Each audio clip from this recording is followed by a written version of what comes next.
como más que una motivación de que es machine learning y todo eso, lo que se puede hacer, es que hoy en día eso ya es, hay tanta información sobre eso que yo creo que ustedes están más que motivados sobre lo que es estudiar machine learning, pero lo que quiero hacer ahora antes de arrancar un tema es rápidamente pues que hablemos sobre qué ven ustedes, digamos, como cuál es su motivación para estudiar machine learning y qué ven ustedes, es decir, sobre las perspectivas y la importancia del tema. Entonces los escucho. ¿Qué opinión tienen sobre lo que está pasando con machine learning? ¿Será solo moda o realmente hay cosas perdurables de lo que está pasando allí? ¿Qué ven ustedes? Digamos, ¿por qué, por ejemplo, se está hablando tanto de machine learning y sistemas inteligentes?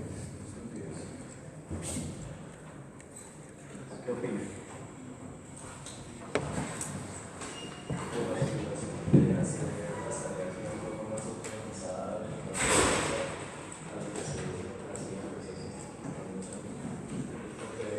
Pero bueno, sí, por la motivación de hacer las cosas más automatizadas.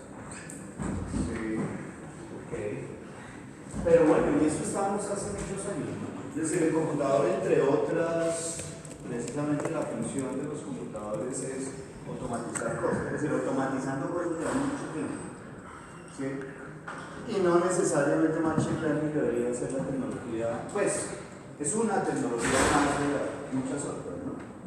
Pero ¿por qué machine learning? Yo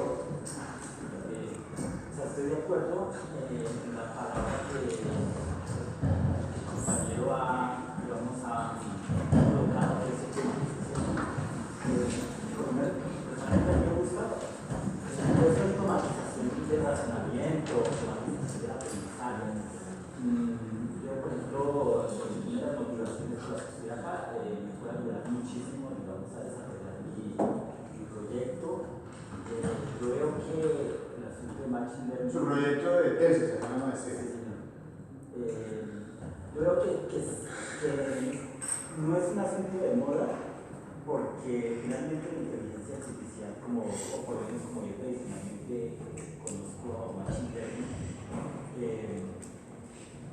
como que solo ha tenido horas, pero digamos que esas horas cada vez van creciendo y yo creo que sí va a ser, aunque puede ser un asunto de moda y después, ¿verdad que no? En el futuro finalmente va a ser todo el razonamiento y el aprendizaje va a ser más automatizado. Entonces, no lo veo yo que sea algo de moda propiamente, sino que es a largo plazo, por lo menos para mí. Ok. Alejandro. Pues digamos que para mí machine learning no es un tema de moda. Sí he tenido que pasar por varias modas, como para mí una moda Big Data, transformación digital, pero machine learning es un tema que tiene algo... Pero igual está de moda. Está de moda, pero cuando hablamos, por ejemplo, de predicción, pues machine learning es una alternativa muy fuerte porque hay muchísimos datos. Y por ejemplo, antes era 2005 hacia atrás era el tema de simulación. Entonces uno hablaba, por ejemplo, en mi caso, que mi tema de investigación es modelos de predicción de tráfico, era la simulación porque no habían datos, entonces había que calibrar modelos y había que validar y todo eso.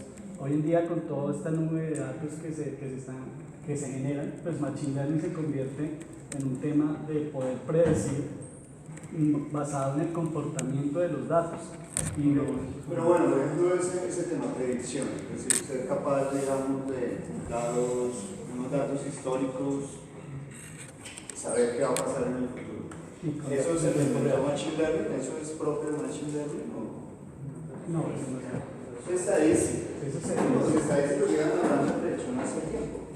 Y entonces... Hablamos de estimación con datos históricos, de predicción con datos históricos y datos en tiempo real, y realmente, pues lo que yo veo, desde mi desconocimiento de Machine Learning, porque no he hecho cursos de este tema, es que yo pueda ver los datos, tomar un conjunto de datos y ver cómo es la tendencia de comportamiento para después ver con los datos que vienen nuevos qué puede pasar. ¿Eso es con estadística? ¿O con Machine Learning? Yo lo diría con Machine Learning. Con ambos, exactamente con ambos. Pues volviendo a la analogía de la clase pasada, el nuevo traje del emperador, un poco volviendo a la estadística, es lo mismo, ¿no? Yo en algún punto pensé que esto era como estadística con esteroides, entonces colocarle músculos pues, computacionales. Después me di cuenta que no, que estadística es mucho más y que pues aquí como que se atacan una parte de unos algoritmos y una serie de problemas que no son, digamos, que son clásicos de estadística, pero digamos toda la parte inferencial y toda la parte de cómo se construye la lógica y las pruebas de hipótesis, eso aquí no se atiende, solo se atiende una parte que es la parte de pronosticar, y sin embargo los pronósticos en estadística tienen otra lógica, ¿no? Entonces como que es una parte de la estadística con esteroides, pero estadística es mucho más.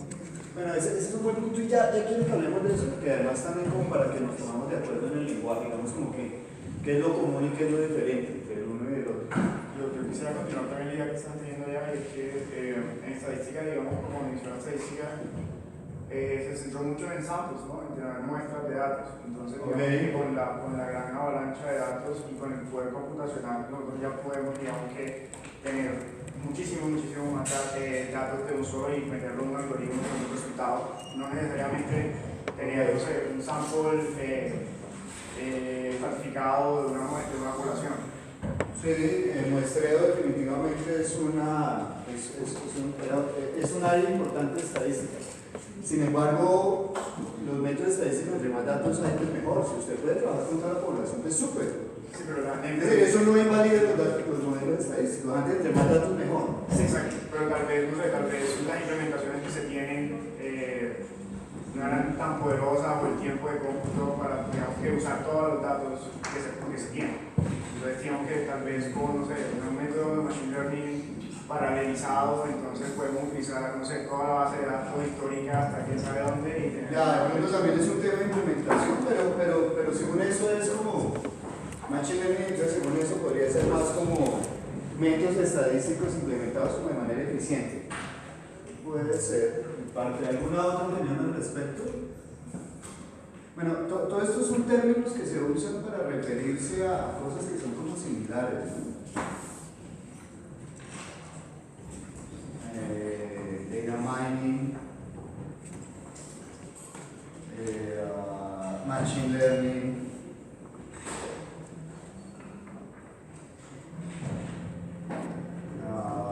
statistics. ¿Cuál es la diferencia entre todos estos? Algunos más recientes, otros como más viejos. ¿Cuál es la diferencia entre todo eso? A ver, por ejemplo, data science. Bueno, por ejemplo, entre data mining y machine learning. Ya no debe hablar de data mining, ¿cierto? De hecho, la minería de datos es viejo. Se habla hace tanto de minería de datos. Señor. Digamos, yo creo que el data mining utiliza el machine learning. O sea, Sí. uno realiza un data mining por medio de machine learning. Sí, data mining es machine learning aplicado, sí, yo también estoy de acuerdo con eso. Y bueno, y los otros, data analytics, data science. De hecho, estos como nuevos, no, y no solo eso, son nuevos roles, son más profesiones, data scientists.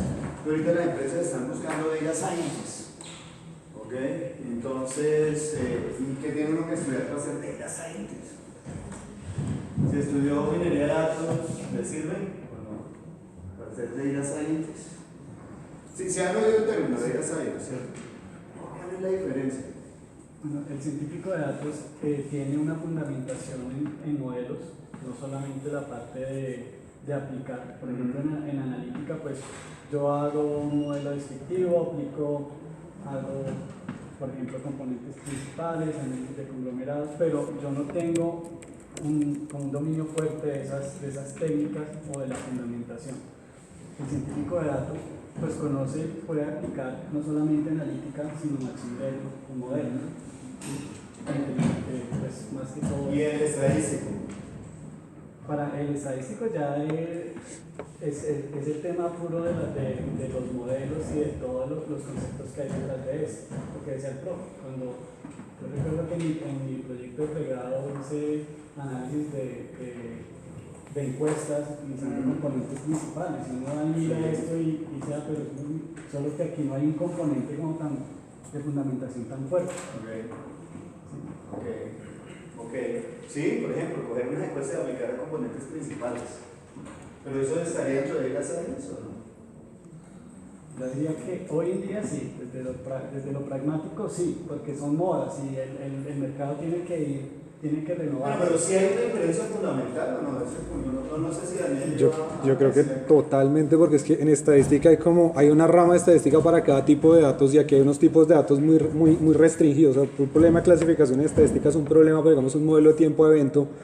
Aquí no hay absolutamente nada, o para modelos longitudinales, para estadística espacial, o sea, otro tipo de cosas y otro tipo de lógicas de fuentes de información que hay en el mundo real que estadística tiene cómo abordarlas, pero aquí ni idea. O sea, aquí se atienden un tipo de problemas muy específicos, pero allá eso es un mundo, para cada tipo de datos hay una rama de estadística completa.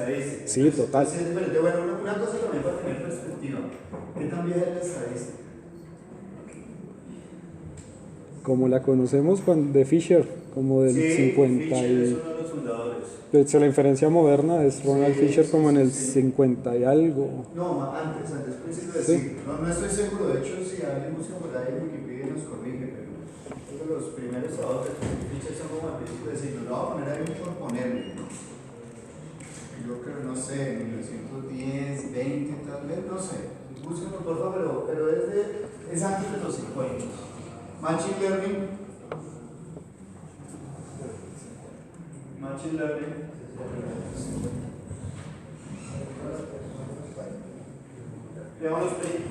Depende de donde uno lo ubique, tal vez el término Machine Learning tal vez puede ser los 50, pero los primeros modelos de Machine Learning que fueron redes neuronales son de los 40. El artículo como seminal. Data Mining.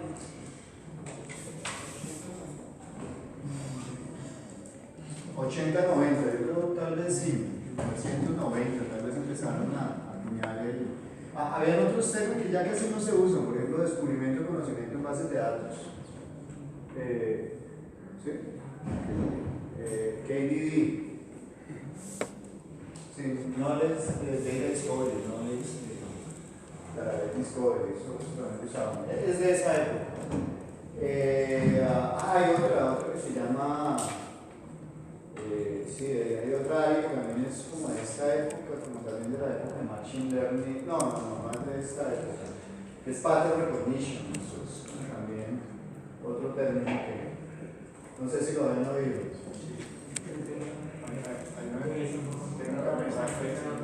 ¿De qué? Yo lo he escuchado. Pattern Recognition. Pero... Muy de visión, exactamente. Muy por el lado de ingeniería. También Pattern Recognition. Machine Learning, sí, esto es mucho. Sí, también como un área, digamos, muy de visión por computador. Data Analytics, no sé, ¿cómo? Yo diría, tal vez, por ahí 2000. Ok. Y Data Science, reciente, pero por ahí 2010, ¿no? Sí. Y entonces, ¿qué? No es como muy claro. Te imagino, acá estamos estudiando Machine Learning desde los 40. Cuando la gente hablaba de Data Mining no se hablaba mucho de Machine Learning. Realmente, pero Data Mining es Machine Learning aplicado. Bueno, hay varias cosas. Definitivamente los caminos de estadística y Machine Learning son diferentes, pero confluyen. Pero las motivaciones son diferentes. Pero de ahí para adelante, todo esto, para mí particularmente, son aplicaciones de estadística y Machine Learning, y estos son nombres de marketing, fundamentalmente. ¿Sí? Data Mining, Data Science, por ejemplo, ¿de dónde viene ese nombre de Data Mining? ¿Por qué mining? ¿Por qué mining? Sí, fíjense que este no es un término, hoy en día que estamos en contra de las economías extractivas y todo eso. ¿Cierto? Pero ¿cuál es la analogía del data mining? ¿Por qué minería? No está como en la, que no está como en la superficie, sino que toca buscar más adentro de los datos a ver qué hay. Exactamente. Entonces la analogía de la minería de datos es que, efectivamente, por ejemplo, cuando uno hace minería, por ejemplo, esa minería, ¿cómo es que llaman? La que querían hacer por allá en la marca AngloGold. Es una minería industrializada. Entonces, básicamente lo que esta gente hace, es decir, la minería artesanal pues es esa del señor allá en el río con la batea, ¿cierto? Buscando las pepitas de oro. La minería industrializada pues es lo mismo, pero a una escala muchísimo más grande. Y básicamente lo que hacen pues es sacar toneladas de tierra pues para buscar oro. De hecho, hay que me contar en algún momento que, por ejemplo, esa zona de Cajamarca pues, es una empresa artesanalmente se encontró explotarlo de esa manera industrializada. Y entonces la pregunta es: ¿cuánto oro debería haber, por ejemplo, en una tonelada de tierra para que fuera rentable hacer ese tipo de minería industrializada? ¿Ustedes qué piensan? ¿De qué se les ocurre? ¿Qué cifra? ¿De qué orden debería ser? No sé, ¿1 kilo de oro en una tonelada de tierra? Gramos de ese orden, sí, de ese orden, 5 gramos. 5 gramos de oro en una tonelada de tierra, eso ya lo haría rentable. Claro, ahí uno pone a pensar cuánta agua necesitarán, todo esto y ese era el problema. Entonces, minería de datos es lo mismo, es decir, la tierra son los datos y el oro o los diamantes o lo que sea son el conocimiento que uno está buscando, ¿cierto? Entonces, esa era la analogía. ¿Será que acá uno está tratando de hacer algo diferente con Data Science? La misma idea, la misma idea.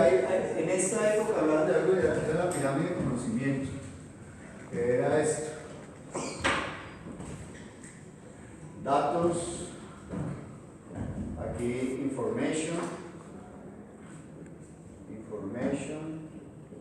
después knowledge, y aquí wisdom. ¿Ok? Esa era la pirámide. Es la pirámide de conocimiento. Y sí, eso es lo que uno quiere. ¿Será que uno con Data Science quiere algo diferente a eso? Lo mismo. O con Data Analytics, exactamente igual. Es decir, para mí, la idea sigue siendo exactamente la misma.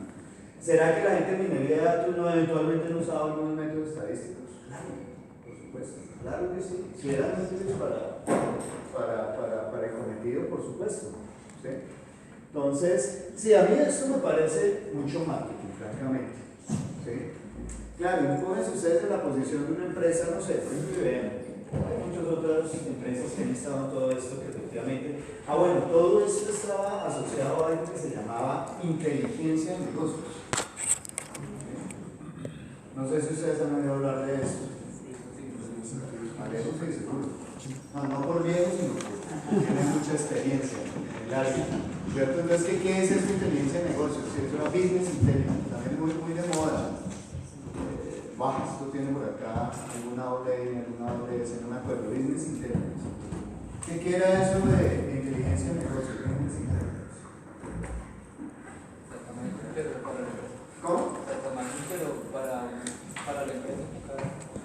Pero bueno, también la tecnología detrás de Business Intelligence era algo también, pero ya no se habla mucho. ¿Cuál es la tecnología? Cuando uno hace un proyecto de Business Intelligence, ¿cuál es la tecnología? ¿Qué era lo que montaba? No era una base de datos, sino una qué? Un data warehouse. Un data warehouse, una base de datos. Hoy en día se habla de data warehouse, de data mart. Sí, en esa época se habla de data. Hoy en día de que ¿cuál es el reemplazo de data warehouse? Data warehouse es en contraste con una base de datos transaccional. Una data warehouse es un sitio donde yo puedo guardar muchos datos históricos y los puedo analizar fácilmente. Hoy en día, ¿de qué se habla? ¿Cuál es el término técnico que usan en vez de data warehouse? El data lake. Lago de datos. ¿Qué es un lago de datos? Allí es donde ya se centraliza toda la información, no necesariamente estructurada. Exactamente, entonces es un data warehouse más información no estructurada. Eso es un data lake. Bueno, muchos términos de ese estilo. De nuevo, aquí va a ser énfasis de que esto es marketing. ¿De dónde venía este intelligence? ¿De dónde venía ese business intelligence? ¿Por qué intelligence? No era del sistema inteligente. ¿Sí? ¿Alguien sabe? No es por el factor de toma de decisiones que hay. Claro, tiene que ver con toma de decisiones, pero ¿de dónde viene la palabra inteligencia asociada con toma de decisiones? Sectorizado para un grupo de personas. ¿Quién usa el término inteligencia para referirse a tomar, adquirir información y con base en esa información tomar un plan de acción? Para esa actividad. ¿Quién usa ese término inteligencia? Adquirir información. Y también lo usan contra inteligencia. ¿Los qué? Los milicos. Militares. Sí, este término inteligencia viene de inteligencia militar. ¿Sí?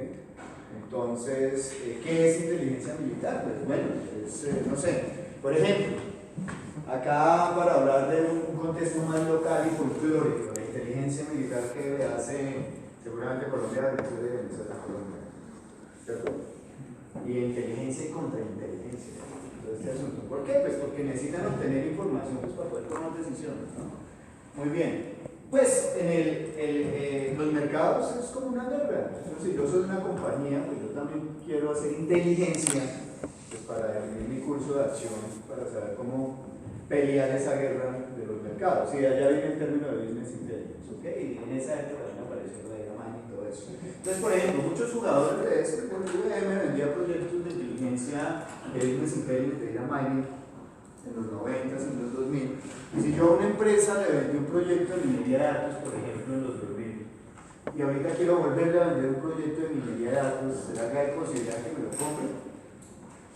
Es complicado, ¿cierto? Más bien le vendo un proyecto de data science. Y no falta el que por allá, cuando está presentando el comercial de IBM, el ejecutivo comercial de IBM su proyecto, y alguien dice, oiga, pero eso no es igual al proyecto de inteligencia de negocios que tuvimos hace como 10 años. No, ese no es lo mismo. Es muy diferente. ¿Sí? Y ahí empieza a hablar de los data lakes y esa cantidad de cosas. ¿Okay? Pero realmente para mí es exactamente lo mismo. Es decir, todo esto para mí es exactamente lo mismo. Y en últimas, pues es machine learning, estadística aplicada en gran medida. ¿Sí?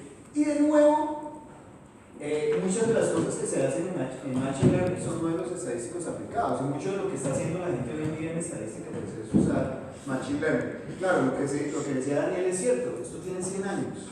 Y como tiene 100 años, pues se ha especializado. Entonces uno tiene un área que se dedica a series de tiempo, todo un área que tiene que ver con muestreo, porque no siempre es fácil obtener todos los datos. Es decir, yo quisiera hacer una encuesta para unas elecciones presidenciales que tuviera toda la población, todos los votantes, pero por más machine learning que yo tenga, no va a ser factible.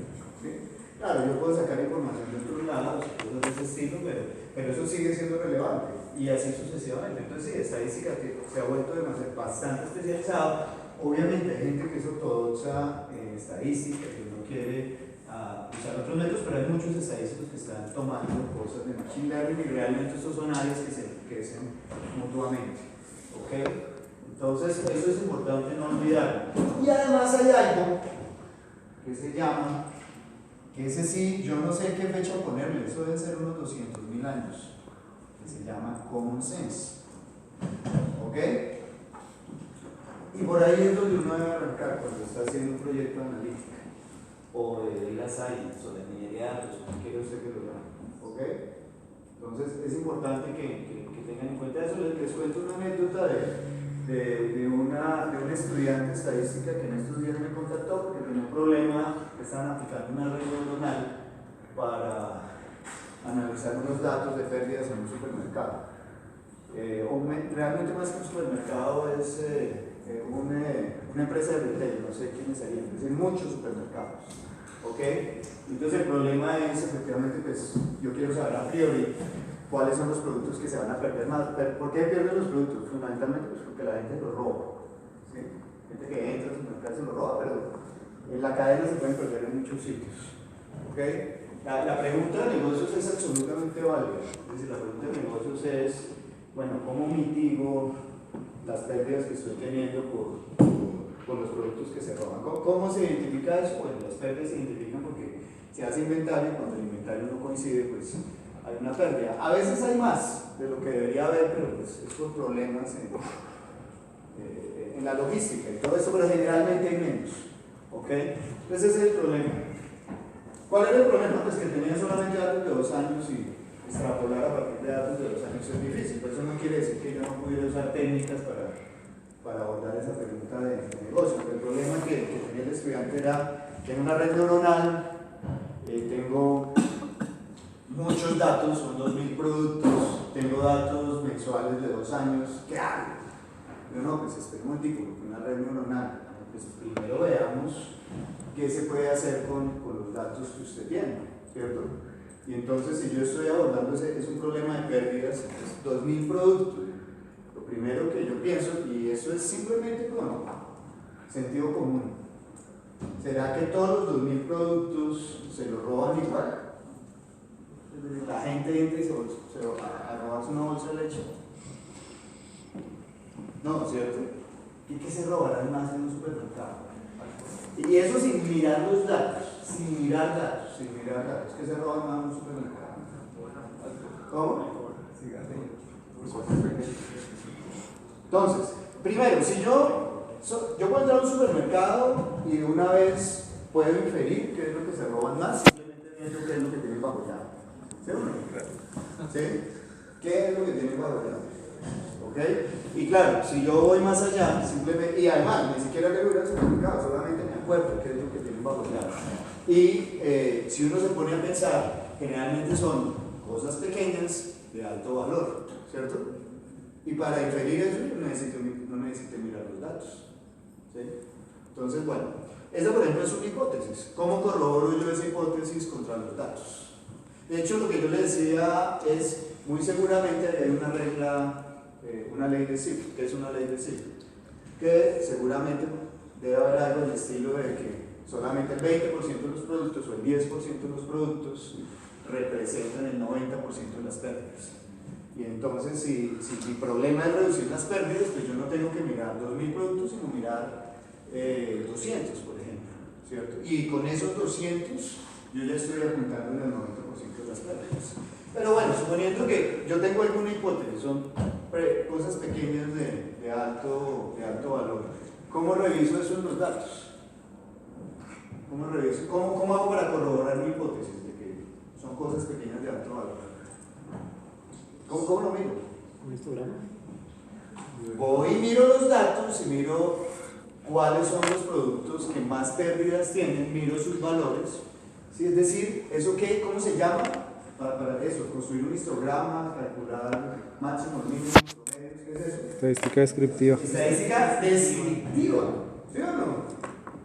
Y ya he avanzado una cantidad y solamente he necesitado sentido común y estadística descriptiva, ¿cierto? Entonces, digamos que la moraleja de la historia es que muchas veces en estos proyectos se trata pues, de matar una mosca con un bulldozer, ¿cierto? Y hay casos donde efectivamente el bulldozer sí es necesario, la red neuronal o lo que sea, ¿sí? Pero hay muchos casos en los cuales simplemente con herramientas básicas de estadística que son tremendamente útiles, análisis exploratorio de datos, estadísticas descriptivas, regresiones lineales, etc. Puede hacer uno muchísimo, ¿ok? Y de hecho eso le ayuda a filtrar y a saber dónde virtualmente tiene que aplicar herramientas de machine learning, ¿ok? ¿Sí? Entonces, lo primero es eso, que hay que olvidarse, digamos, como todas esas fronteras que ponen. Si ustedes buscan cuál es la diferencia entre data science y machine learning en internet, van a encontrar cantidad de blogs que tratan de explicarle la diferencia y decirle por qué esto sí, por qué esto no, y todo esto. Pero realmente al final el problema es este. El problema es este y estos son herramientas que usamos para resolver este problema. Ya, punto. Y use lo que tenga a la mano, es que no importa. Es decir, el hecho de que yo trabaje en machine learning quiere decir que puedo usar estadística, claro, pues lo puedo usar, ¿por qué no? ¿Okay? Entonces es importante. Entonces sí, es bueno entenderlo y acá, ¿eso qué quiere decir? Que claro, que es súper importante saber estadística y si definitivamente una de las motivaciones por la cual están acá es porque quieren hacer algo de esto, hay que profundizar más en estadística. Y acá pues vamos a profundizar más en Machine Learning, ¿ok? ¿Estamos? Bueno, muy bien. Y no olvidar el sentido común. ¿Ok? Listo. Bueno, muy bien. Ok. Voy entonces, vamos a arrancar entonces a hablar de Machine Learning. Acá yo sé que varios de ustedes tienen experiencia con el tema. Pero entonces quiero, digamos, como arrancar un problema intuitivo y como ir construyendo acá la solución y pensando, ¿ok? De todos, ¿ok? Bueno, como ya vamos a arrancar con el tema y pues como les había dicho, vamos a hacer el curso en inglés, pues arranquemos en inglés, ¿ok? So, the problem is this, difficult problem. Imagine, you have data that comes maybe from emails. We want to build a classifier that discriminates between emails that are valid emails and spam. Okay? In fact, sometimes when for this problem of email classification, they talk about two categories. One is spam, which is the bad, and the other one is ham. Okay? So you know why this is called spam and ham? Well, because the spam is like a packaged ham, which is sort of artificial. Yeah, so this is like artificial ham. Okay, so yeah, spam is a brand of, how do you call that here? I mean, what would be the equivalent of spam here in Colombia? Maybe some sort of jamoneta, mortadela, something like that. So you know, mortadela is cheaper than ham. Okay? So yeah, spam is like something that you don't want, and ham is something that you want. Okay? So our problem is to classify, to classify spam from ham. So emails which are spam from emails which are not spam. Okay? So how do you do that? You extract features from the emails, and then you represent each mail as a vector of features. Okay? So here is a very simple and schematic representation of the situation. So this is one feature. Let's call it x1. This one x2. These are two features. Okay, and then we can represent our data as data points in this space. Okay, so all these are emails. Okay, and some of these emails are correspond to valid emails or ham, and these others correspond to ham or to spam. Okay, so this is let's put it here. So this is spam and this is ham. Okay. Okay. So the question is how to build a function that discriminates between spam and ham. Okay. So what do we want to get? So we want to get something like this. It's a function that goes from real squared to class 0, 1. Okay? So 0 is going to represent ham. So 0 is ham. So this is ham, and 1 is spam. Okay? Spam. Okay? And so we want to build that function. So how do we build that function? That would be like our classifier, okay, our prediction function. So how do you build that function? What can you do? It should be a distance, something that would compare distance. Yeah, we can use distances if you want. Yeah, the thing is we have to define this function. We have to define this function. So how do you use distances? Like a norm, it would be Oh, okay, a norm between what? And no one like calculating for each point. For each point here, right? Okay, Yes. so let me write down this equation so that we can have a common language. So we will call this our training samples. So we have a set of training samples. Training samples, okay? And the training samples are basically a set of pairs where you have x1, x2, right? And this is I. And then you have whether it is a span or hand, and we will call that yi, okay? And this is a set from 1 to the number of samples, let's call it n, okay? So for instance, that set in this case, this is our training data set, let's call it t. So for instance, in this case, we will have something like this. So t is equal to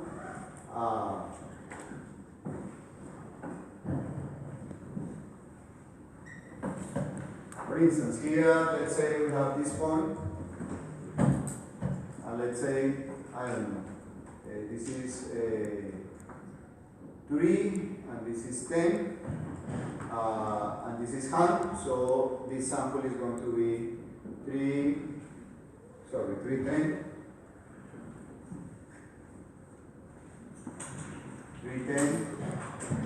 and then this is ham, so ham is qualified as 0. Okay, so this is one sample, okay, and another sample, for instance, this one. This is 7, and this is 1. So this sample is going to be 7, 1, and it's ham, so this 1, okay, and so on, okay. So this is our training data. Okay, so our training samples. Okay, now, so you were talking about distances. So distances between what? So, see, here for F, we have a new sample that we want to classify, right? So we have a new, for instance, let me write it down, for instance, something here. Okay, so this is a new sample. Okay, and we coordinate S1, S2, right? Okay, start. And we want to classify it. We want to take if it is a span or hand. Okay, for this new sample.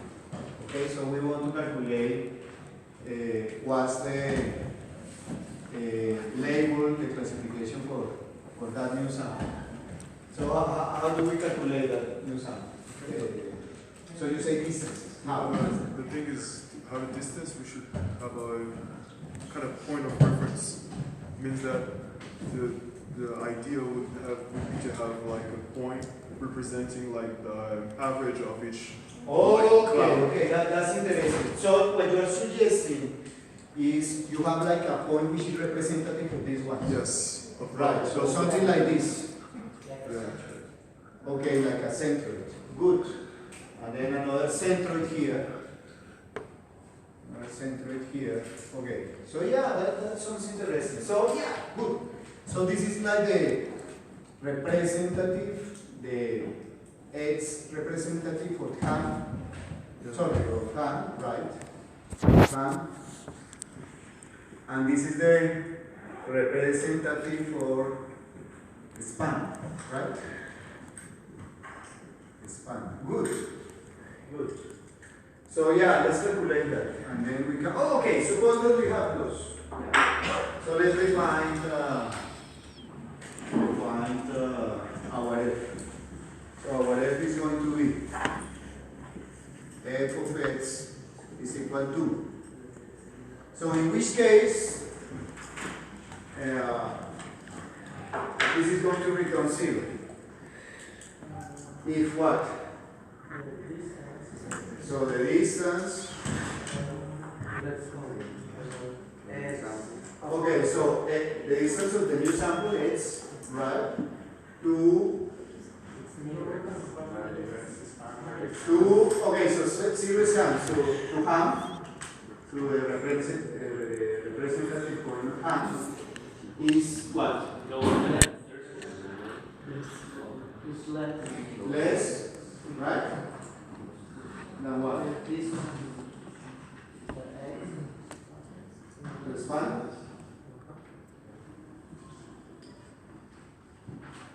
What do you think? Is that right? Without the equal. But what do you think? Is that right? Or does it make sense? So what I'm saying is this. I'm going to predict 0. 0 is ham.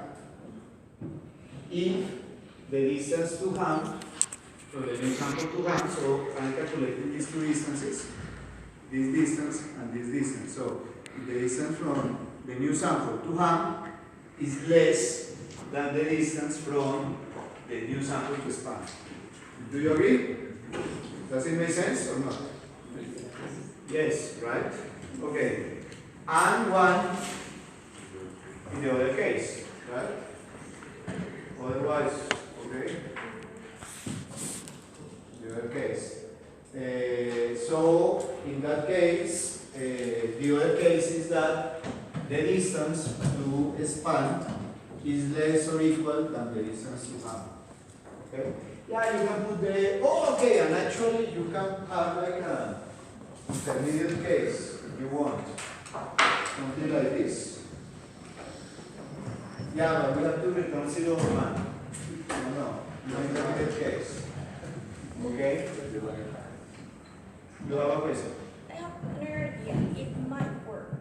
If I have a line that divides the space in two, imagine I have a function that recreates a line that divides the space in two, and I can set like on which side of the space is it, and I could also calculate the probability. That's another approach, or probably is equivalent to this. Let's see. So, okay, so let's finish with this one. So, is this clear that this is an alternative? Okay? Right? Yeah, and we will go with the proposal. It is possible to draw a line between. What you are saying, right? What you are saying is, yeah, actually, we can have something like a line here that separates and use it like a function. So actually, let's look at this. For which points this is actually equal? For this, let's say, let me put this here. Yeah, we don't have an intermediate case, but I'm just asking. What are the points that will satisfy that this is equal to this? Let me do it like this. That's it. This is our discriminator function. Okay. And yeah, my question is this. What are the points here that's where we have this situation? What are the points where we have this situation? That the distance from X to ham is equal to the distance from S to span.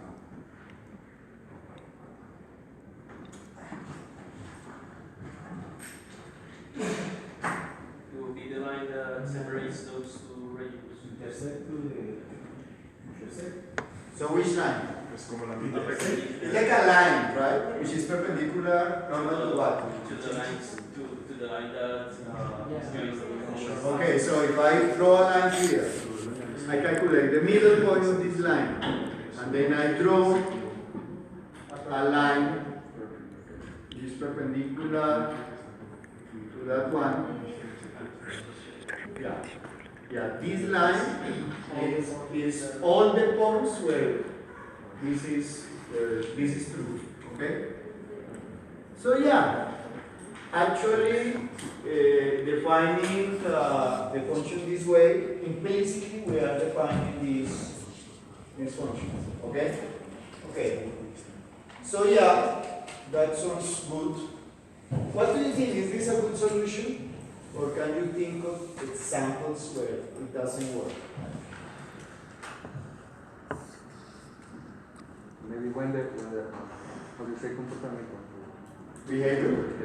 When the behavior of the data could be not exactly like in this kind of group, for example, in a spiral.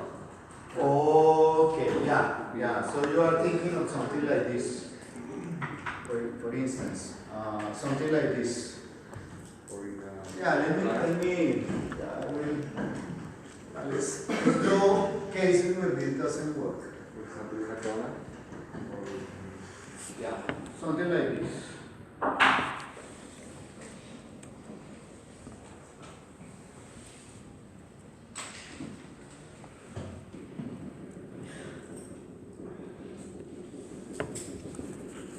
Something like this, right?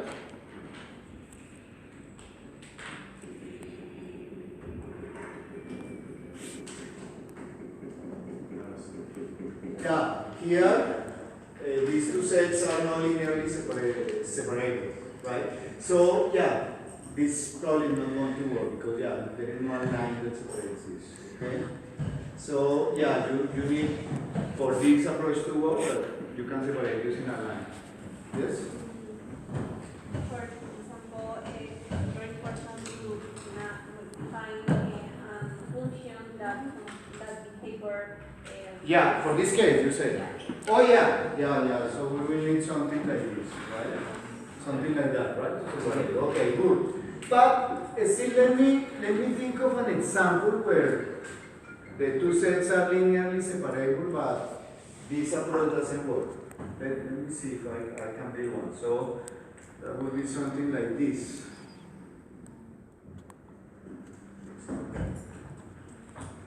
Something like this, okay? And then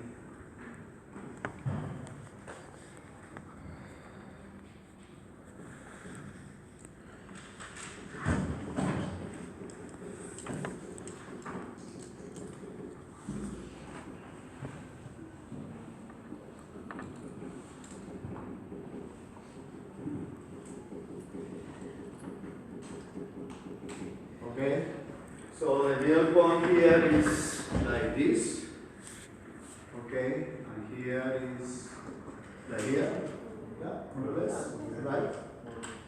Okay, so we do what we did before, so right, and then yeah, it doesn't work very well, right? Okay.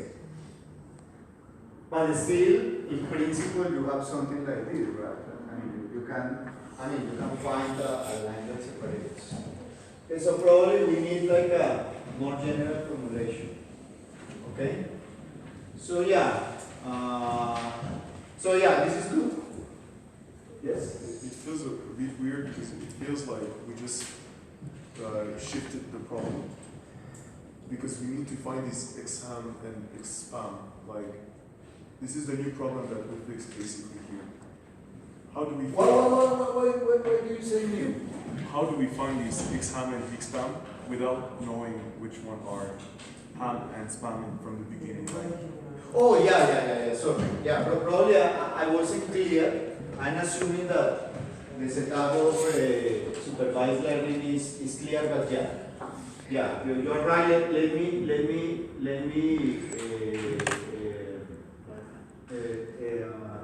say that clearly and recapitulate this. So, what's our problem? Our problem is given a set of training samples where for each point I know if the point is spam or ham.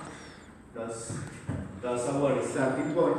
A set of training samples. I want to find a function such that for any new point that I don't know the label, I don't know whether it is ham or spam, that function is going to tell me if that new sample is spam or is ham.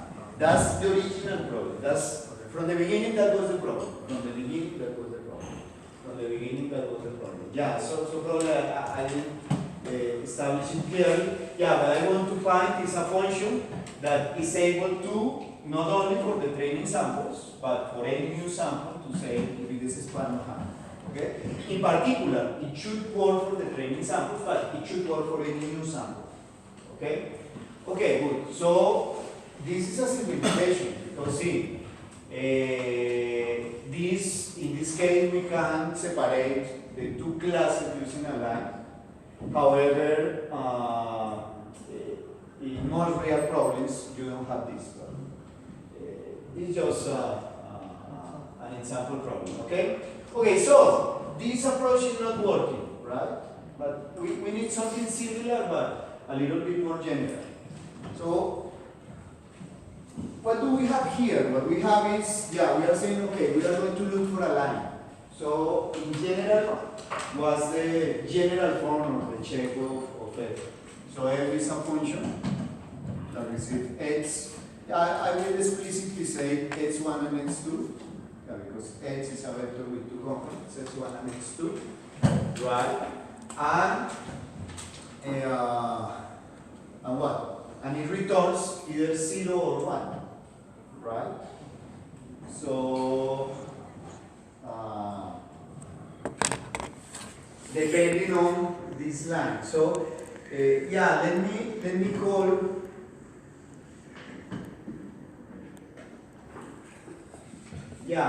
Let me call this G. Okay? G. So, G is the question, is this line. So, G is a function that is this line. X1, X2. Okay? So, G is a function that takes X1 and returns S2 and is linear. So it's something like W1 or W multiplied by X1 plus a W0, right? This is a linear function, right? Okay. How do we use this to build our F function? F of this one is 2. How do we use that? The equation of this line to build that function. Yes? Question, comment? So this is not general because we are going to have like a line, arbitrary line that is determined by these two parameters. Okay? And then we want to find those parameters. We will think how to find those. But if I have this, the equation of this line, how do I define f? You can say depending on what side of the line.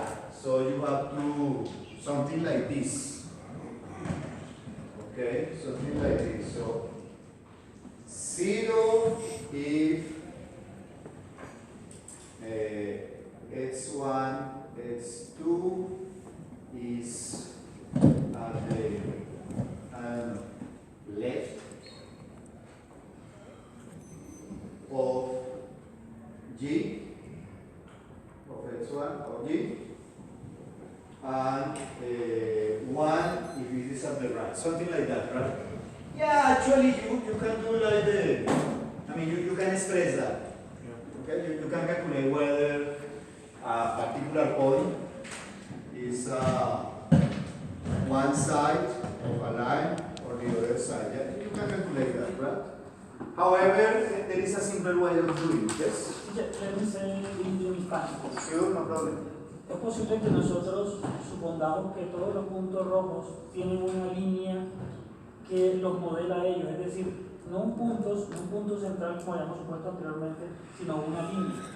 ¿Sí? You can do something like that. However, what I'm trying to do here is model the problem just by finding this line, the line that separates. Okay.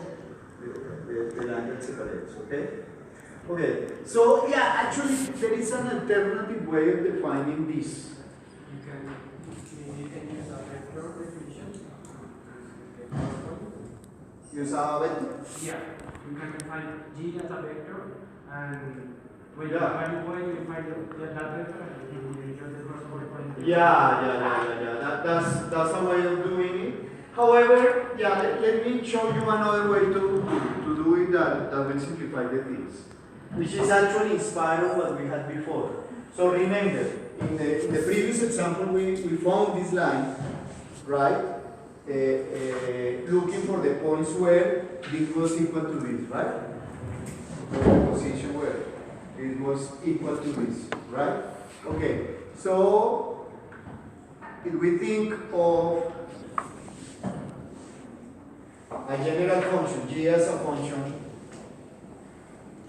that goes from, that takes a point and return a value, and return a particular value, yeah. So if you think of g as a function from r squared to r, so it takes two values, x1 and x2, and returns value y. Okay, so we can define this line as the set of points, all the points. Okay, so this line here, the set of points such that, yeah, let me define it as the set of points where g is equal to 0. Okay?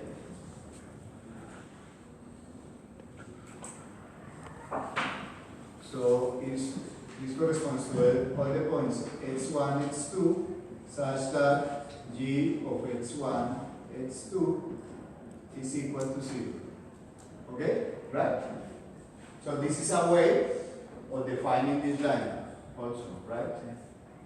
Okay. And then it's easier to define f in terms of g. How? Because what are these points? What are the points of this all the points at this side? Are the points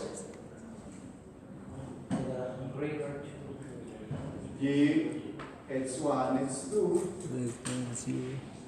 is greater than 0, right? And the points at this side are x1, x2,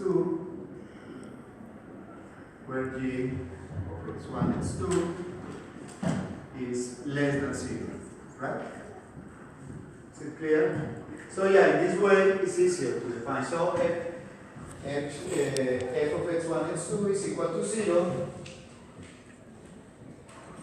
if g of x1, x2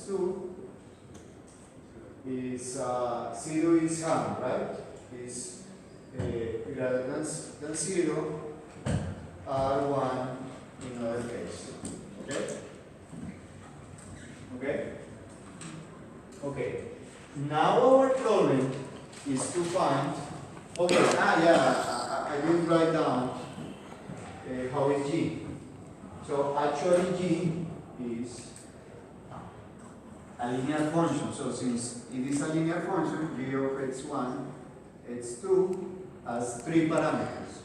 w1, x1 plus w2, x2 plus w0. Right? So it's a linear function. So now our problem is to find w1, w2, and w0 that satisfy what?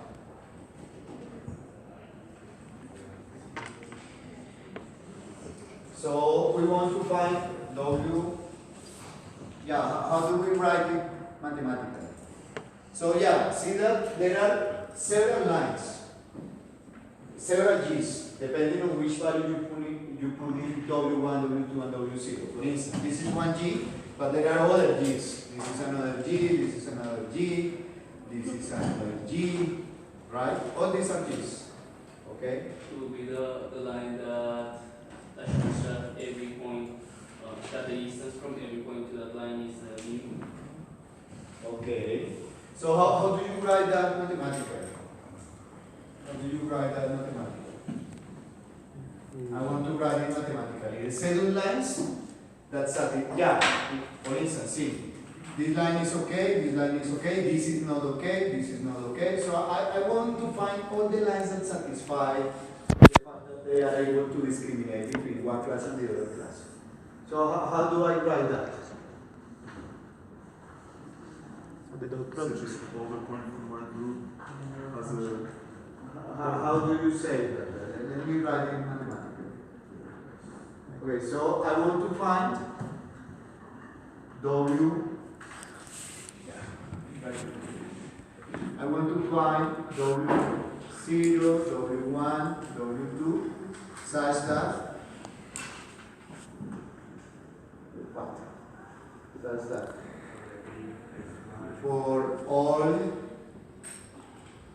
it's I, 1, it's Y2, and YI, okay? In my training sample T, what does it have to do? This one was the error between F, yeah, so F of X1 is 2 has to be, I, right? Has to be equal to yi, right? So it has to classify it correctly. But saying this is equivalent to saying what?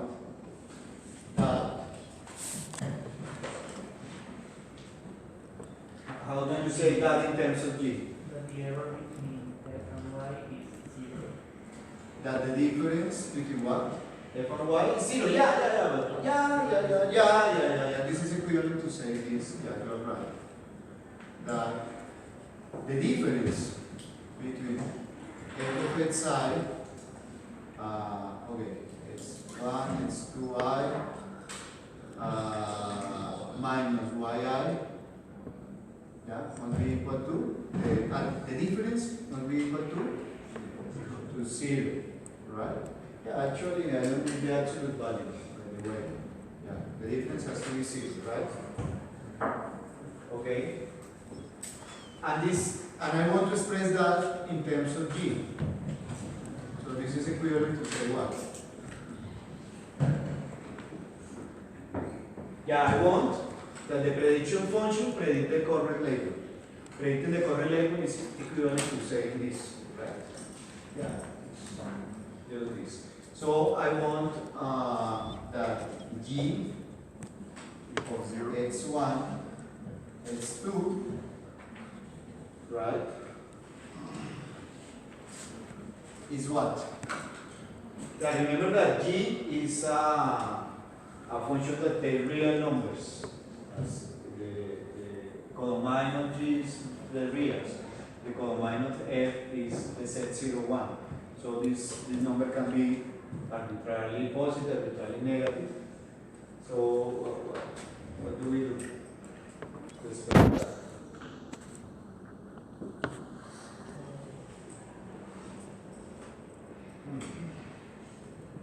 How do you write that in terms of G?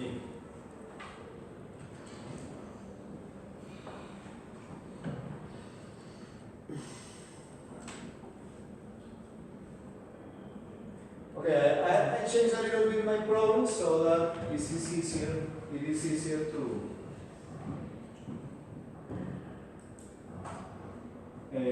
express this.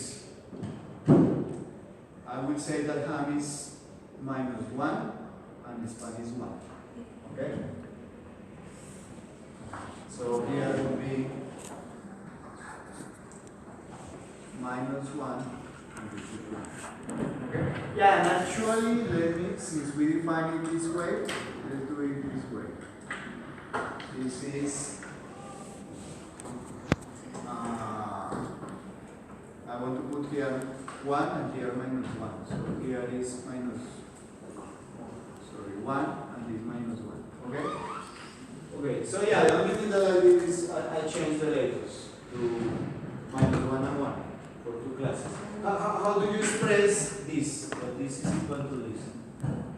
So yeah, actually you want this to be 1 when, you want this to be positive when the real label is positive. And you want this to be negative when the real label is negative, right? How do you say that? Sine function.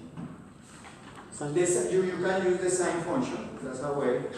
Miguel Ángel. We could squeeze like other real values to a function that takes values from -1. Which is the sine function, right? Is that, yeah, the sine function is this one. Yeah, that's a possibility. So sine function is this, remember?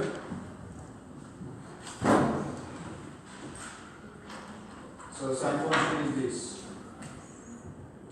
The sine of x is equal to 1 if x is bigger than 0, 0 if x is equal to 0, or minus 1 if x is less than 1. That's sine function, right? Okay. We can define a sine function which doesn't take into account the 0 and put the 0 wherever is good for us. But yeah. Yeah. So one way to say this is sine of minus yi is equal to 0, right?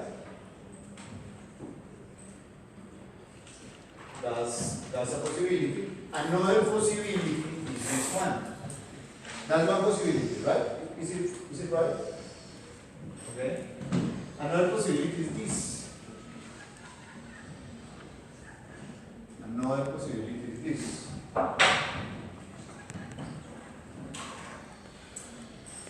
G multiplied by yi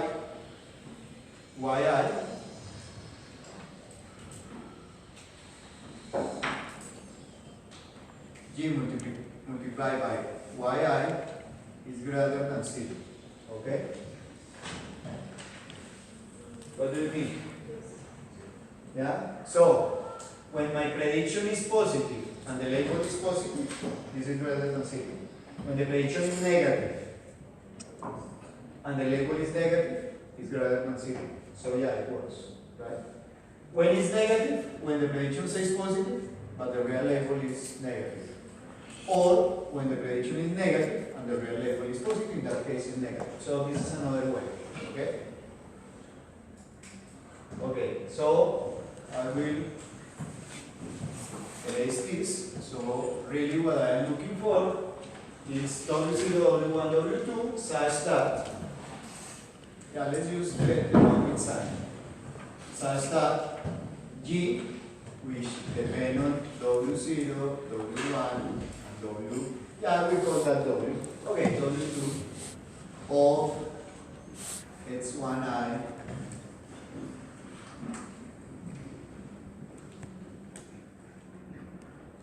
X2I, the sign of this, the sign of this, minus yi is equal to 0, right? Okay. Is equal to 0. Okay. So, how do we find W0, W1, and W2? What are you going to find? So, one possibility. Oh, okay, no, I want to hear ideas. How to find W1, W0, W1, W2. What do you do? Linear estimation. What was that linear estimation? Linear regression, I believe. Yeah. Linear regression. So yeah, this is kind of similar to linear regression, but it's not exactly the same. Or is it? No. Yeah. Like kind of linear regression, right? So yeah, you can use linear regression to So this is your your linear function, and you want to approximate this. Yeah. So one way is to use linear regression. So how does linear regression works?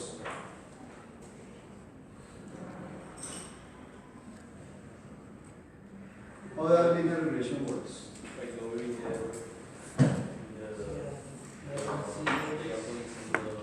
So yeah, you have some points.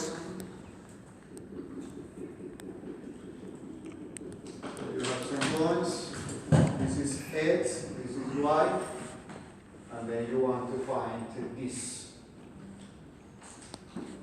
Right? Okay. So how do you do that? Do you remember how does it work? What's the method that is used to solve this? You continue with this square line point to the line, and you try to find an expression of the line distance between the one. Yeah, so you want to minimize that distance, right? So how do you express that distance? So yeah, this is in this case our this is our g of x, right? So you write for all the points from E1 to from I1 to N, you want to minimize what? Minimize the distance from each point. So xi, the distance to what? To a line which is g of xi. Okay, and yeah, this is a square, right? Actually, this is called least squares, mínimos cuadrados. Remember? Yeah, so you look for the parameters of g that minimize this. Okay? So yeah, actually we can do that. We can do that in this case. So our problem would be this. Yeah, let me write it down. So find W0, W1, W2 such that the distance from it's I will directly write G, which is W1 x1. Okay, so I have to sum with all the i's. So this is W1 xi plus W2 x2i plus W0, right? This is my estimation, minus a label, okay? And I want to minimize this, okay? Okay, good. How do you solve this problem? How do you find W0, W1, and W2?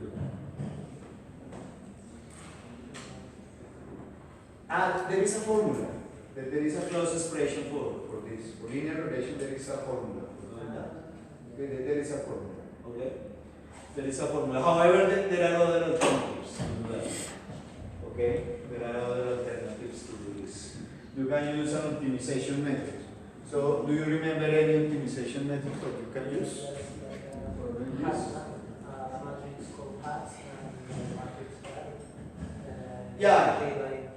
Yeah, that's, I mean, you can do the math. Yeah, by the way, how do you do the math? Do you remember linear regression? How it works? Yeah, so you can find W using, some expression. Some expression of, based on the samples and all that. So yeah, there is a formula for that. Okay? In fact, it's what you need to know, that there is a formula, and then you don't remember the formula. So what do? Go to internet, Wikipedia, linear regression, the formula is there. Right. Okay? Okay, good. But do you remember how do you get that formula? Yeah. If you don't have Wikipedia, you have to deduce that formula. Okay, so what you do is you calculate the derivative of this, you make it equal to 0. And then you do the algebra, and then you get the formula. Yeah, because it's an optimization problem. So actually, what you have is something like this. Usually, this function here, is called L. Okay, it's L of W0, W1, W2, and okay, and my training data. So this is L, this is W, and the function will look something like this. It's an oversimplification because W is really in R3, okay? But it's something like this. So when you take the derivative, you will find and make it equal to 0, you will find an extreme point, and yeah, this is the solution. This is your W star that minimizing this expression, okay? So yeah, you can do it in that way. Another way to do it is using another optimization method. Okay? Do you know other optimization methods that you can use for solving Optimization problems. What do you know? Which kind of optimization method can you use? I know you know, please. Don't be shy.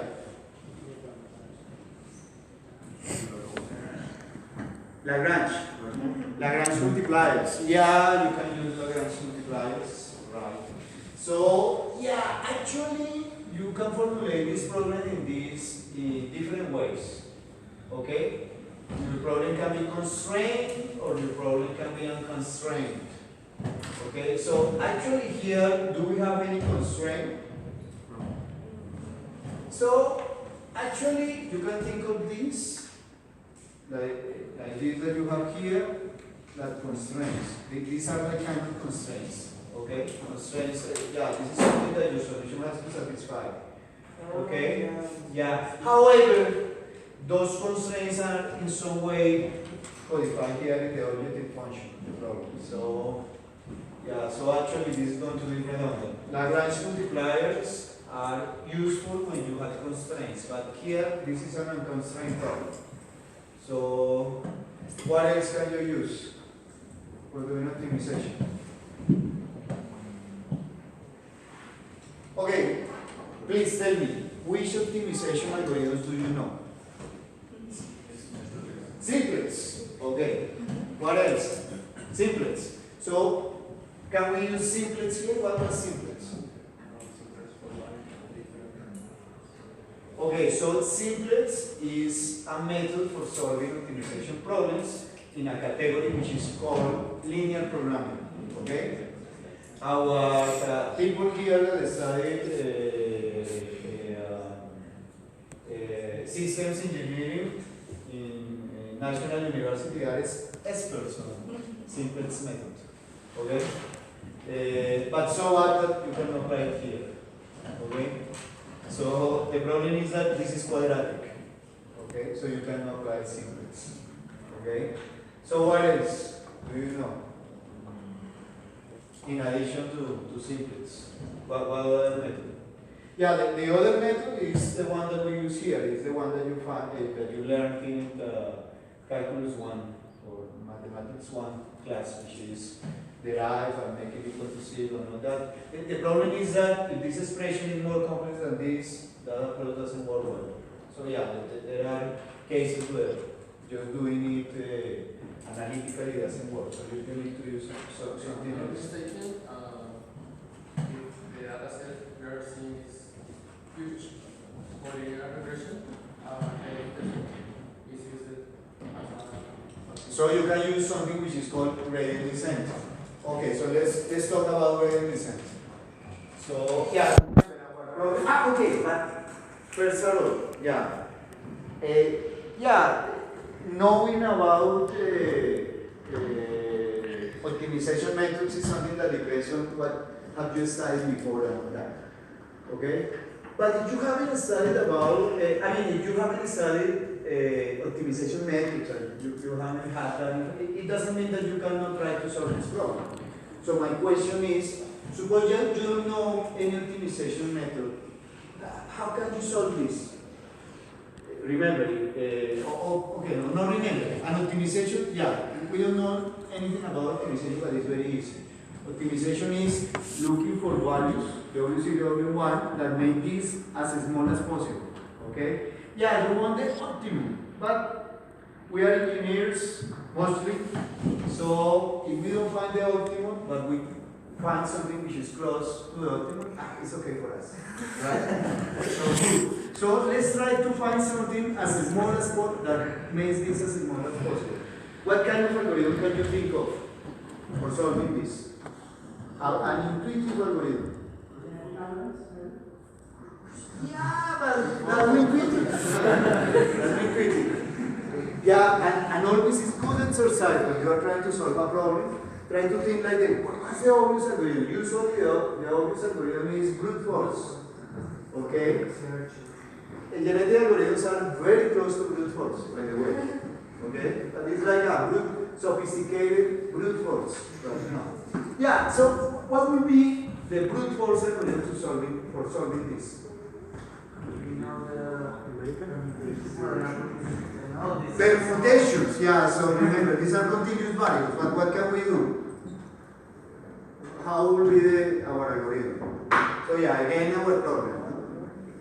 So, how is the brute force algorithm for solving a optimization problem?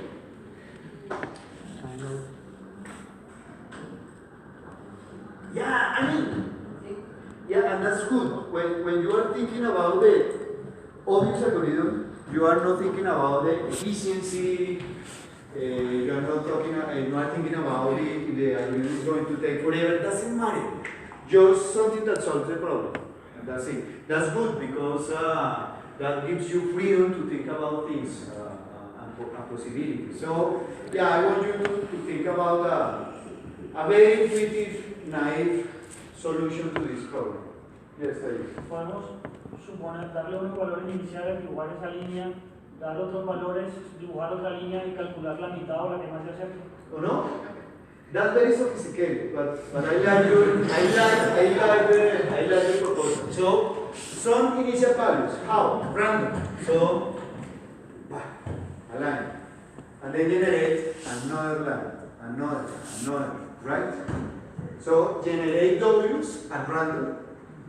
Okay? And calculate the objective function and keep a set of values if that produces a value which is less than the best value that you had before. Okay, so a possibility to solve this is generate solutions at random and keep the one that makes this the smallest. Okay? Okay, that would be the brute force approach. Okay? So yeah, it's okay. I mean, actually that will work for toy problems such as this. And actually it's going to work very well for a problem like this. The problem is that for bigger problems you need something more sophisticated. But go to internet optimization algorithms and you will find many. In particular, gradient descent as Miguel was suggesting. So what's gradient descent? What's the idea of gradient descent? The idea is very simple. The idea is this. Suppose you go this Sunday walking to Montserrat, okay? And then you feel adventure, so you say, okay, let's try to go further. Yeah, of course, you have been to Montserrat, right?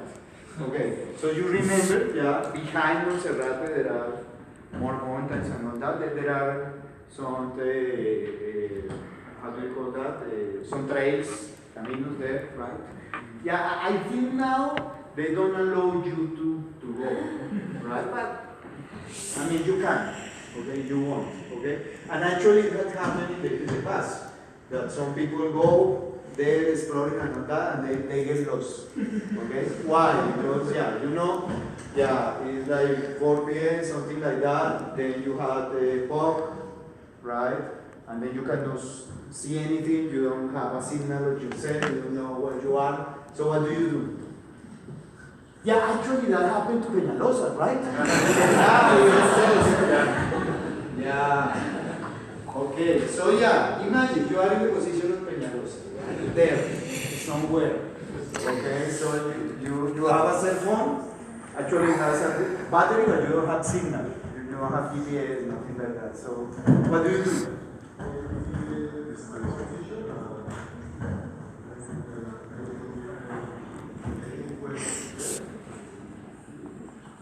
Okay, yeah, okay.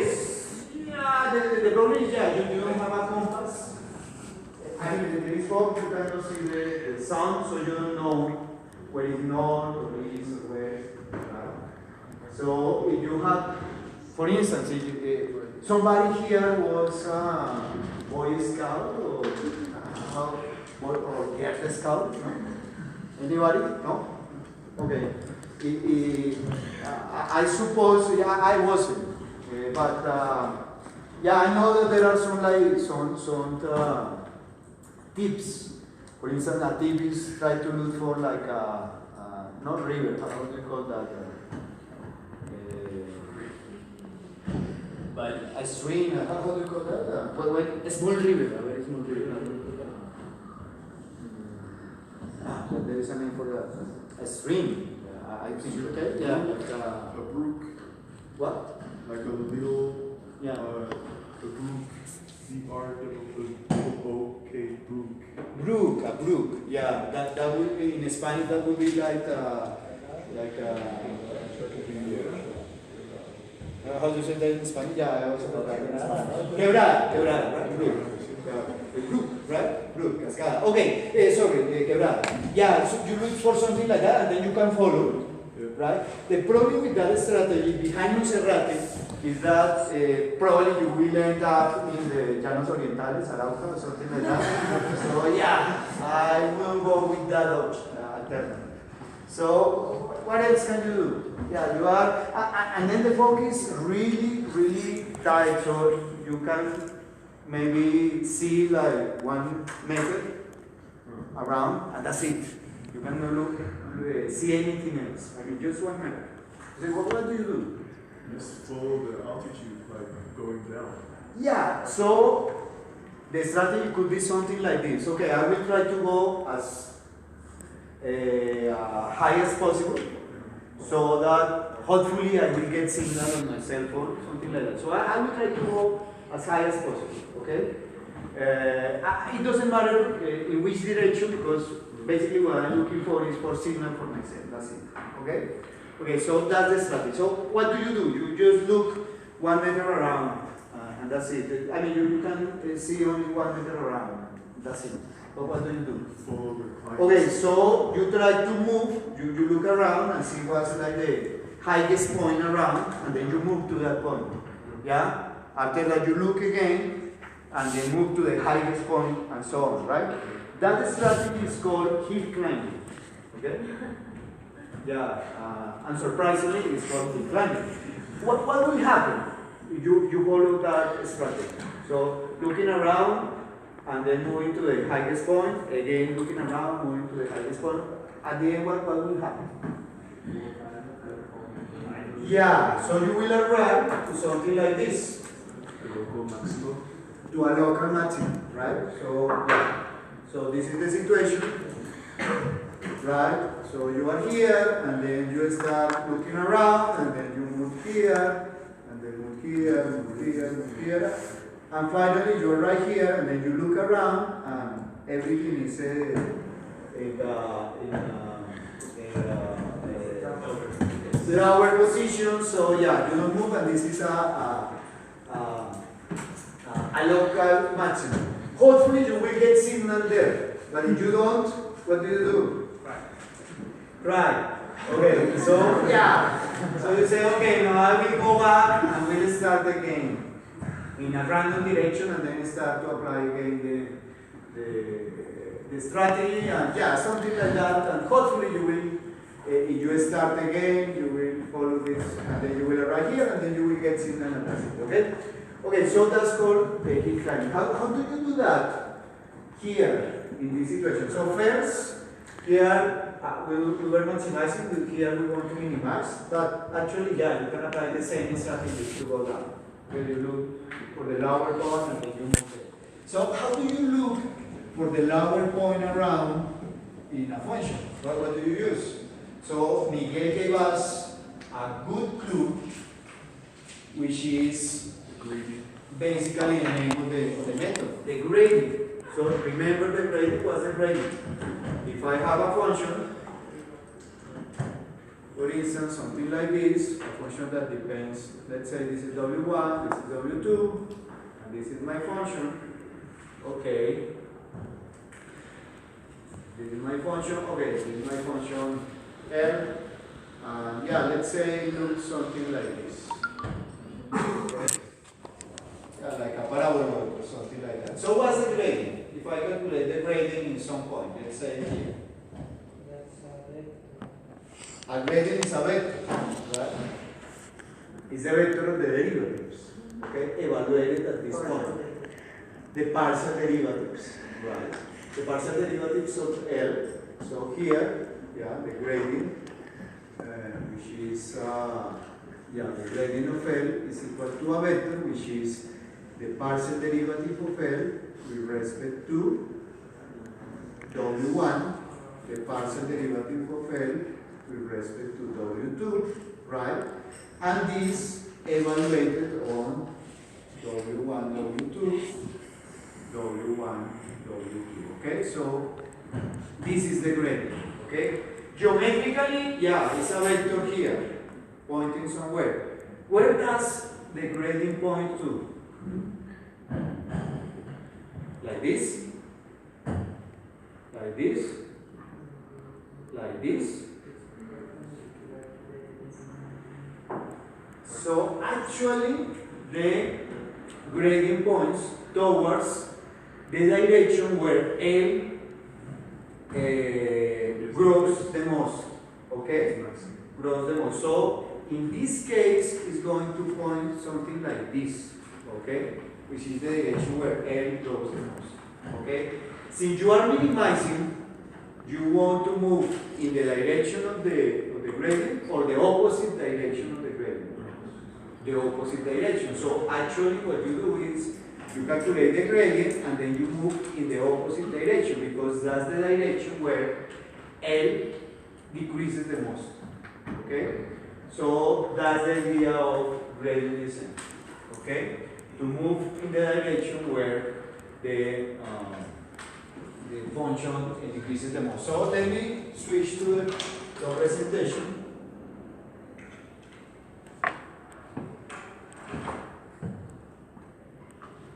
Una pregunta, lo hago en español. Ustedes, por ejemplo, para una clase como la de hoy, ¿qué prefieren?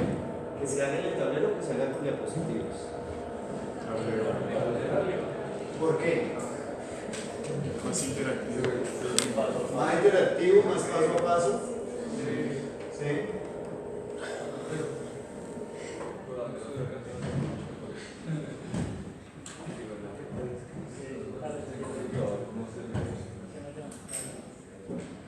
Sí, a veces con las presentaciones se saltan los detalles. Alguien prefiere, por ejemplo, bueno, algunos dijeron que el tablero, alguien prefiere, por ejemplo, las diapositivas. ¿O qué ventaja ven en usar las diapositivas? ¿Cómo? Que todos ven. Ah, que uno podría tomar apuntes sobre la diapositiva. No tomar apuntes. Ah, no tomar apuntes y verlas después, sí. Las gráficas a veces en computador son más sencillas para... Claro, ah, sí, por ejemplo, esta. Seguro. Claro, sí, seguro. Las gráficas son mejores en el computador, eso sí, seguro. No sé, ¿qué te pasa? Ah, ya está. Sí, sí, es cierto. Realmente desde que fue más fácil utilizar, digamos, el computador en la clase, el televisor, el proyector y todo eso, pues la mayoría de profesores nos movimos a usar presentaciones, pero últimamente estoy pensando que para ciertas clases es mucho mejor a veces usar el tablero. Y una pista es que uno mira algunas de las clases en línea en muchas universidades en el mundo y las siguen haciendo con pista y tablero. Eso sí, tienen unos tableros buenísimos, se suben y bajan, ¿no? Sí. Bueno. Okay, so let's go back to this.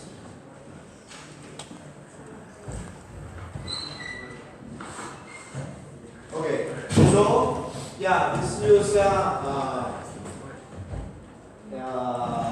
review of what we discussed already. So we have a loss function that we want to minimize, and the loss function in some way is measuring how much we are,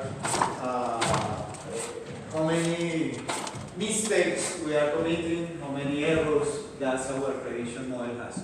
Okay, so yeah, here I changed a little bit the notation, but yeah, probably. Yeah, X and Y are the inputs and the label is L. Okay? So yeah, this is another alternative for loss function. Okay? Which is no equivalent, but I mean it's the same idea. So actually here in the regression one, I am actually just measuring how far is my function from a continuous function from the solution. Here, actually what I'm counting, why divided by 2? Here, in this loss function. To normalize it? Yeah, because actually see, for instance, if this is 1, so if this is a 1 and this is minus 1, This is 0. so this is going to be 2, right? If this is 1, I mean that's a mistake. If this is 1 and this is 1, this is going to be 0. But if this is 1 and this is minus 1, minus times minus is plus, so it's going to be 2. So actually this loss function is exactly counting the number of mistakes that my model does, okay? So next, yeah, there are different ways where you can define loss function, and we are going to discuss that. So this is an example of how the surface, the loss function surface looks like. So here it's just in terms of W0 and W1, okay? And you want to minimize it. Yeah, this is if I use just the absolute value of the difference. And this is the square loss, exactly the same that we were discussing here, the same as for linear regression. Okay? And yeah, this is our optimization problem. And what we call hypothesis space is my set of possible solutions. Here, my hypothesis space are linear functions, right? So we are not taking into account, for instance, polynomials of degree 2 or 3, no, just linear functions. That's my hypothesis space. Okay? This is the gradient descent algorithm.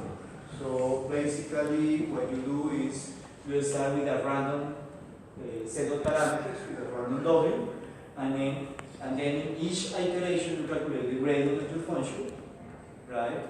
And you move in the opposite direction. Here there is an eta. What's the data? The data is the size of the step. Okay, how much do you move on the direction of on the opposite direction of the gradient?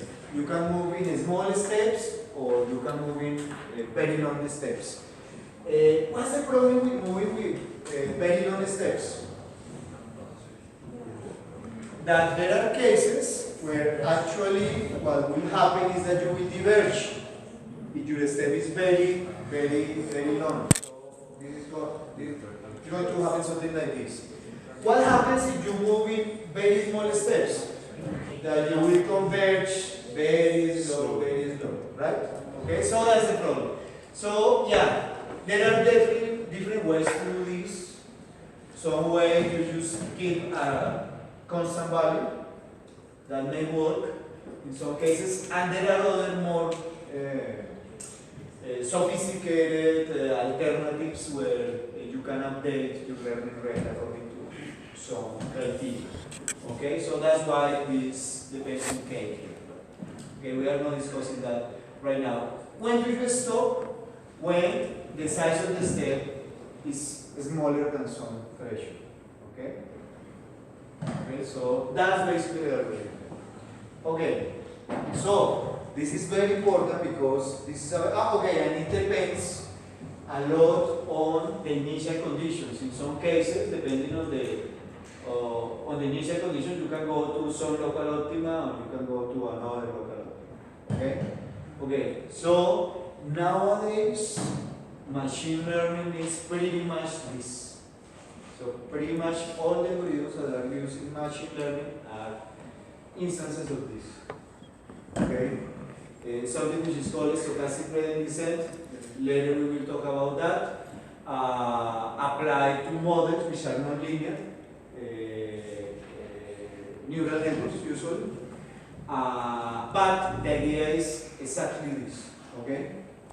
So yeah, it's interesting because it's a very simple algorithm. And you see that you can have very complex models that are able to do object recognition and speech recognition, the basis for autonomous vehicles and all that. But behind all that, basically what you have is this. Okay? nowadays, there are different ways that you can learn, and we are going to discuss, but most of what is done today is based on this basic idea, okay? So most of machine learning is optimization, okay? Defining a loss function and then using some optimization strategy, okay? Okay. Some time ago it was different, yeah, because it was also optimization, but there were no neural networks or other kind of models for vector machines and that, so and the approach was different. But we will see those different approaches, okay? Okay, so this is an iteration of gradient descent. One example, it converges very quickly, but if you have a different learning rate or step size, you may have something like this kind of oscillation, so it's very sensitive to these kind of parameters. What happens if your data is not separable? If your model works, okay? Usually this is the situation. But what happens is that actually your optimum is still a function that has some errors, because actually you cannot do it better with this data if you are using a linear function. Okay? Okay. What else? Okay. So yeah. So basically, I wanted to tell you is what's the main idea of machine learning, and it's basically what we are going to discuss during the semester is variations on the same idea: how to define a loss function, how to define a hypothesis space, how to optimize, etc., etc. Next class we are going to discuss about these, which are like why we can do machine learning, why does it make sense to learn from data, ¿ok? Bueno, esa es la clase de hoy. Cosa importante, por favor pueden levantar las manos las personas que todavía no han podido escribir y que están interesados en escribir, es decir, no asistentes. ¿Listo? Ok, entonces por favor se pueden quedar un par de minutos y ya terminamos la clase. La próxima sesión tenemos, fundamentalmente vamos a tener evaluación, ¿okay? Vamos a tener un quiz que va a ir de 9 a 10 de la mañana y de 10 a 11 hacemos clase, ¿okay? Entonces los asistentes pueden llegar a las 10, ¿okay?